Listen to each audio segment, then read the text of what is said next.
साथियों नमस्कार, मैं हूं रमेशन। आप देख रहे हैं एशियाई सब न्यूज।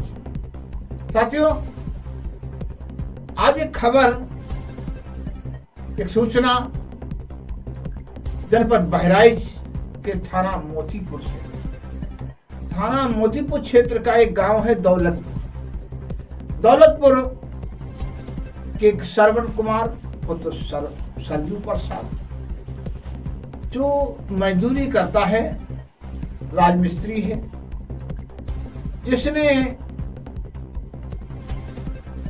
30 नवंबर 2023 को अपने लिए घर बनाने के लिए अपने ही गांव के बैजनाथ और हरिद्वार से जमीन खरीदी और उस जमीन का बैनामित कराया। 80,000 रुपया में वो जमीन खरीदी गई। इसके बाद उस जमीन पर कब्जा मिला, लेकिन कुछ दिन बाद दबंगों ने, जो शातिर किस्म के लोग, उसी गांव के जो दलाल प्रवृत्ति के लोग, राजकुमार और धनीराम, उनके परिवारी ज्यादा है। जो गृहबंद बदमाश होता है, जो शातिर होता है, तो उसके साथ तमाम लोग जुड़ जाते हैं। गरीब और सीधे आदमी के साथ जुड़ने वाले लोग कम होते हैं। तो इसी सिलसिले में मैं बताना चाहता हूं कि उस जमीन पर कब्जा करने से उन्होंने रोका। बेचारा श्रवण कुमार थाने गया। थाने वालों ने उसकी रिपोर्ट दर्ज नहीं की और ना ही सुनवाई की। एसडीएम के यहाँ रिपोर्ट लगाई, सुनवाई नहीं हुई। जन सुनवाई पोर्टल पे भी रिपोर्ट दर्ज कराई। यहां तक कि मुख्यमंत्री माननीय योगी जी के यहाँ भी उसे उम्मीद हुई कि हम योगी आदित्यनाथ महाराज जी के यहाँ जाएंगे तो हमारी सुनवाई होगी, लेकिन सुनवाई नहीं हुई। डीजीपी कार्यालय गया, सुनवाई नहीं हुई। मानव अधिकार आयोग गया, सुनवाई नहीं हुई। मानव अधिकार आयोग, डीजीपी कार्यालय, माननीय मुख्यमंत्री जी ने सबने आदेश करके भेजे, लेकिन थाने में सुनवाई कहाँ नहीं हुई। सुनवाई थाने में नहीं हुई। थाना वो मोतीपुर, जहां जब रिपोर्ट उनके यहाँ शासन प्रशासन ने आदेश करके जांच करने हेतु भेजी, तो मोतीपुर थाने के एक सिपाही गौरव कुमार और अन्य सिपाही और दरोगा श्रवण कुमार के पीछे ऐसे लग गए जैसे श्रवण कुमार ने कोई बड़ा जुल्म कर दिया हो। श्रवण कुमार ने कोई बड़ा जुल्म कर दिया हो। जुल्म क्या था कि महाराज जी योगी आदित्यनाथ के दरबार में, जनता दरबार में उसने रिपोर्ट लगाई थी। उसने डीजीपी के यहाँ न्याय पाने के लिए गुहार लगाई थी। उत्तर प्रदेश मानव अधिकार आयोग में उसने न्याय पाने के लिए गुहार लगाई थी।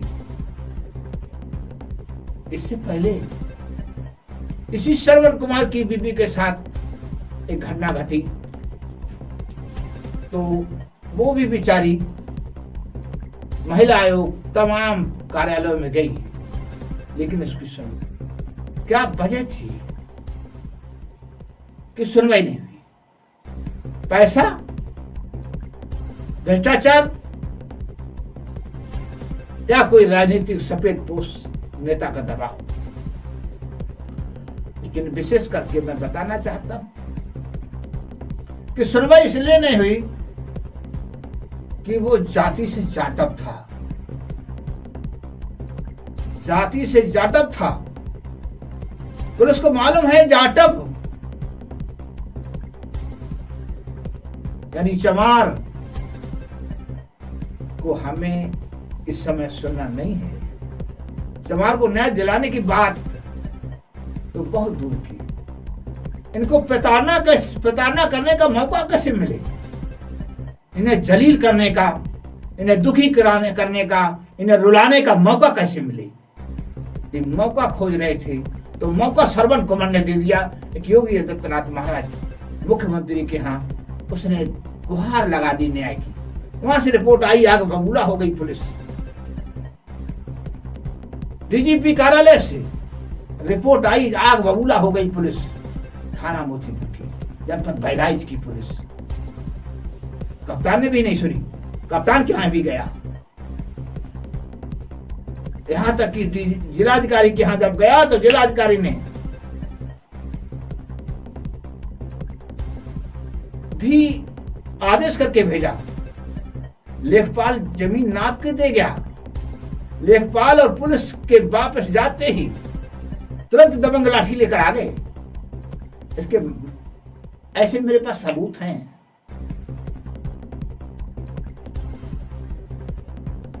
और श्रवण कुमार दर दर की ठोकरें खाता रहा, लेकिन श्रवण कुमार को न्याय की तो बात दूर। उसी पुलिस ने, उसी थाने मोतीपुर की पुलिस ने कई बार लाठी पटकी, उसकी बहन मां की गाली दी, उसे प्रताड़ित किया, उसकी बूढ़ी मां को गाली दी। योगी आदित्यनाथ महाराज जी कह रहे हैं कि जनता से अच्छे संवाद पुलिस करे, जनता से मित्रवत व्यवहार पुलिस करे। यही मित्रवत व्यवहार है तो आपकी पुलिस का। माननीय मुख्यमंत्री जी से मैं निवेदन करता हूं कि आपकी पुलिस इस समय जेब में भरने में लगी हुई है। मैं इस दावे के साथ कहता हूं। और हर थाने में सिर्फ मात्र गरीब की सुनवाई नहीं होती है। इसी थाना मोतीपुर के एक मामला है जो एक है उर्मिला देवी पत्नी लल्लन वाल्मीकि, जिसका 18 जून 2022 को जिसके मासूम बच्चे का जन्म, नौनिहाल का जन्म हुआ फातिमा हॉस्पिटल लखनऊ में, जहां दबंगों ने उससे छीनकर, उस गरीब अनपढ़ परिवार से उस नौनिहाल को छीनकर लखनऊ के अंदर बेच दिया। आपकी पुलिस सिर्फ सौदाबाजी करती रही। आज तक उस बच्चे का, उस नौनिहाल का की बरामदगी नहीं हुई। वो माँ, उस अपने पैदा किए गए जन्म देने वाली माँ, जिसने उस बच्चे को जन्म दिया, पैदा किया बच्चा, उसको 2 दिन दूध पिलाने के बाद उसका मुंह नहीं देख पाई। उस माँ के जिगर से पूछो, उसके बाप से पूछो। तो ऐसी स्थिति में क्या कह सकते हैं? इसका जिम्मेदार कौन? शासन और प्रशासन। इसी मोतीपुर थाने में एक राम भरत नाम का आदमी जो दौड़ता रहा न्याय पाने के लिए, किंतु उस राम भरत को न्याय नहीं मिला। उसका बच्चा, नाबालिग बच्चा, जिसे काम कराने के लिए ले गए थे गांव के लोग, लेकिन होता क्या है उसके साथ कि उस राम भरत के बच्चे से बिजली के खंबे के पास टेंट लगवाया जबरन दबंगों ने। और एक घटना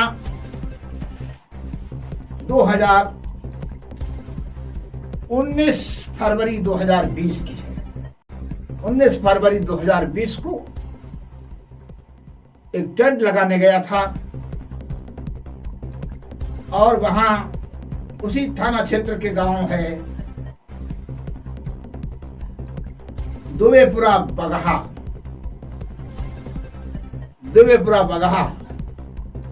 में टेंट लगाने गया था। उस बच्चे ने कहा कि यहाँ बिजली की तार है, हम नहीं लगाएंगे। लेकिन दबंगों ने कहा, दबंग नशे में चूर थे, उन्होंने कहा नहीं लगाएगा, क्या हो जाए, लगाओ। बिजली के तार से जबरन उसने जब वो टेंट लगाया और वो पोल बिजली के तार से टकरा गया और वो बच्चा खत्म हो गया। फिर दबंगों ने उस खत्म हुए मृत बच्चे को गांव से बाहर फेंक दिया नदी के किनारे। इसके बाद उसके बाप को, उसके परिजनों को खबर दी गई। बाप घर पे नहीं था। उसके परिजन, उसकी माँ बिलखती हुई आई, वो नदी किनारे से बच्चे को उठा ले गई, अपने घर ले गए कि शायद उसे ठीक करा देंगे हम। घर पे फिर वो दबंग पहुंच जाते हैं और जबरन उस जमा समाज को वो दबंगों ने और पुलिस ने दबाव बनाकर, उस जमा समाज पर दबाव बनाकर उसे जबरन उस नाबालिग बच्चे को जलवा दिया गया ताकि सबूत मिट जाए। यह है मोतीपुर पुलिस की कार्यशैली। इतनी अच्छी है मोतीपुर की पुलिस, जहां दर्दों की सुनवाई नहीं होती। ऐसे तमाम घटनाएं।